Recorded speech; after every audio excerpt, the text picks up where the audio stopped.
Yo, man, it finally happened, man. They here. They brought it to us live, man. 2009. It's been 10 years. It finally arrived, man, from the first classic, man.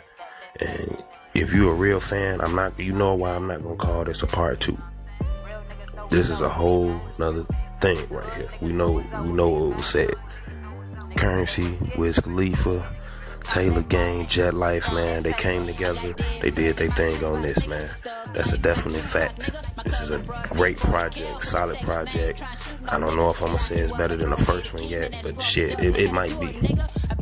That's a fact though. It definitely got some shit. Yeah, it might be better than the first one. Oh, I don't know, man. I've been bumping it all weekend. I ain't wait to just do it, drop this right when it came out. I gave it a whole weekend. And shit, that wasn't long enough. But shit, I just had to get into it. It's so hot, man. Like, look, first song. Everybody know who got the first who listened to their first project, that classic first song when Wiz come out like "Clear the One Way, Baby." To me, Garage Talk on 2009 is not better than that, but it's definitely a good intro. It's definitely a good intro, but it's not better than what was that, Car Service on How High. But it's still a solid one. I cannot deny that. They definitely came hard. The intro was the biggest thing on how they came in, and I would say the intro on this one was not better than that, but it was still a good intro. It was kind of like the Paid in Full setup. Spitter coming through on the gold BBS's and shit. You know, that shit was how Wiz, he killed it and shit. Just the whole setup. He killed it better on the first one, but you know, that's a good comparison. They both are great projects. So, you know, you can't go wrong either way. But when you listen through the whole tape, the shit is fire. They got some good shit on there. And the tour dates looking hot and all that. Everything look like it's going through how it's supposed to. Like how they said it was gonna go through. I didn't know they was gonna wait 10 years. But that's what growth is, you know.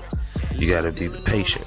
If you look at Wiz, if you look at Currency now, they completely different than they was 10 years ago. Yeah, they on the same shit, but you can see that they definitely progressed.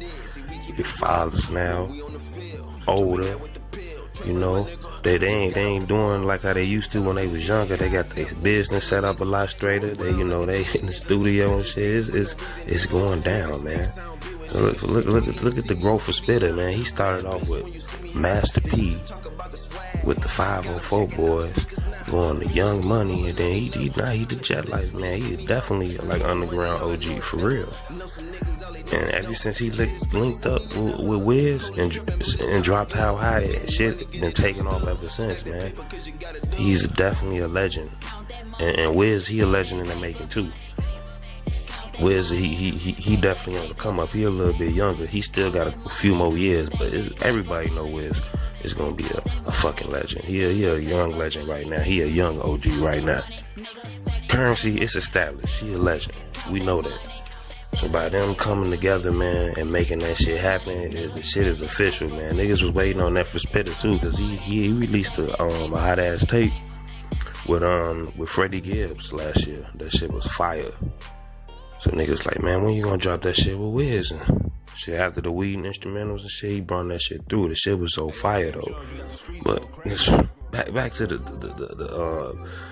the tape, man. The tape was the album, rather, was fire, man. I don't know why I said tape. The album was fire, man. After that first one, so they got another song on there called 10 Piece. That's the second song. That shit hard as fuck. The beat on there, that shit cold. That shit classic, man. That fucking beat on there. It's just everything. It's just a feel good tape, man. If you roll one, you can pop this in. You can do whatever to it, man.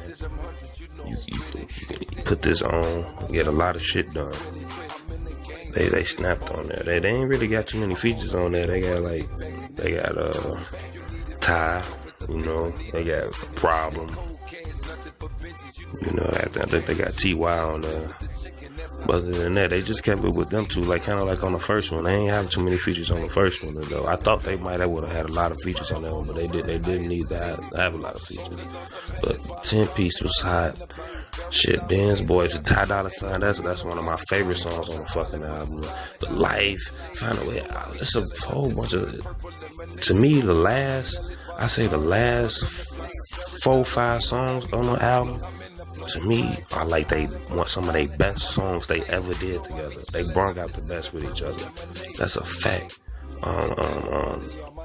Get Loose was cool. That's like a partying jam, but the problem, I fuck with that. That shit was hard.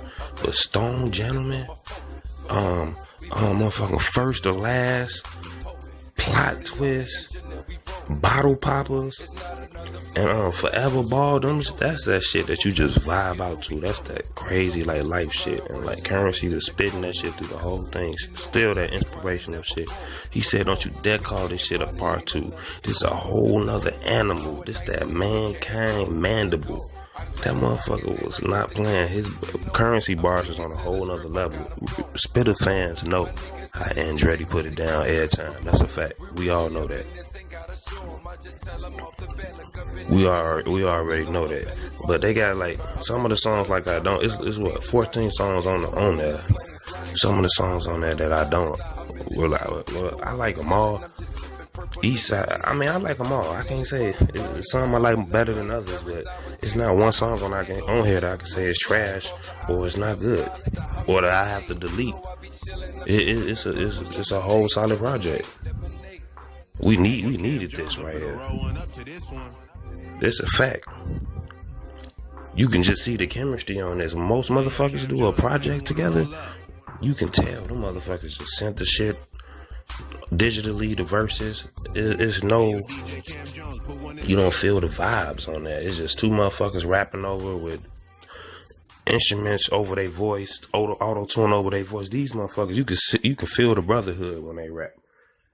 They spitting all kind of shit, and you can see the growth on the motherfucking on the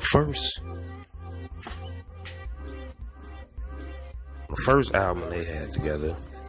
You know, they was on them vibes that they are on now, but it was in a younger way, like on a more like they just experienced this shit. Like we finna start off doing this. This the vibes they giving you now. Oh yeah, they made it. Well, what's next? It's almost like they finna be in retirement mode in the next decade or so or something like this. But for now, they got their foot on a lot of motherfuckers' neck and the shit going off. This was a definite classic. And if you don't like it, it ain't for you. It never been for you. This is like they said, it's for the lifers, the Taylors, all that stuff. This is what we've been waiting for. The true fans, Jet Life fans, Taylor Gang fans. It's a fact. Classic.